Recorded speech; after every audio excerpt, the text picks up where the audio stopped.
இயேசுவே உம்மை வணங்குகிறோம், எம் வாழ்வை உமக்கு அளிக்கின்றோம், உம்மை அன்பு செய்கின்றோம். இறைவா, செப்டம்பர் மாதத்தின் முதல் நாளாகிய இன்று கடந்த மாதம் முழுவதும் நீர் எங்களுக்கு செய்த எல்லா நன்மைகளுக்காக நன்றி சொல்லி உம்மை ஆராதிக்கின்றோம். மாதத்தின் முதல் நாளாகிய இன்று இந்த மாதத்தில் நாங்கள் செய்யவிருக்கிற எல்லா செயல்களையும் உம் பாதத்திலே ஒப்புக் கொடுத்து ஜெபிக்கின்றோம்.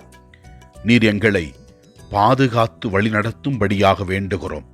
முதல் வாசகத்திலே நாம் பார்க்கிறோம், இறைவன் கொடுத்த கட்டளைகளை நாம் கடைபிடித்து வாழும் பொழுது இறைவன் நம்மை நிறைவாக ஆசீர்வதிப்பார் என்று விளக்குகின்றார்.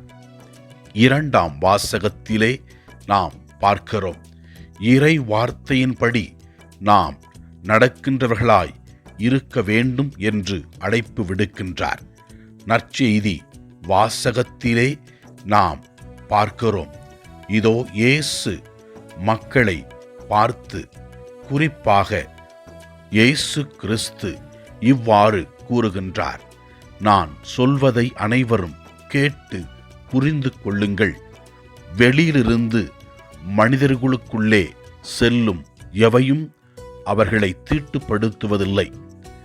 மனிதருக்கு உள்ளிருந்தே வெளியே வருபவை அவர்களை தீட்டுப்படுத்துகின்றது என்றும், மனிதனுக்குள்ளே இருந்து பரத்தமை, களவு, கொலை, விபச்சாரம், பேராசை, தீச்செயல், வஞ்சகம், காமவெறி, பொறாமை, பழிப்புரை, செருக்கு, மதிகேடு ஆகியவை வருகின்றவை என்றும், தீயெண்ணங்களை நாம் முறியடித்து இறைவனை அறிந்து கொண்டு நல்லவர்களாக வாழ இறைவன் அழைப்பு விடுக்கின்றார். அதனை உணர்ந்து நல்வாழ்க்கை வாழ்வோம். ஆண்டவரை நோக்கி ஜெபிப்போம். எல்லாம் வல்ல இறைவன், தந்தை, மகன், தூய ஆவியார் நம் ஒவ்வொருவரையும் ஆசீர்வதிப்பாராக. இயேசுவுக்கு புகழ். மரியே வாழ்க. ஆமென்.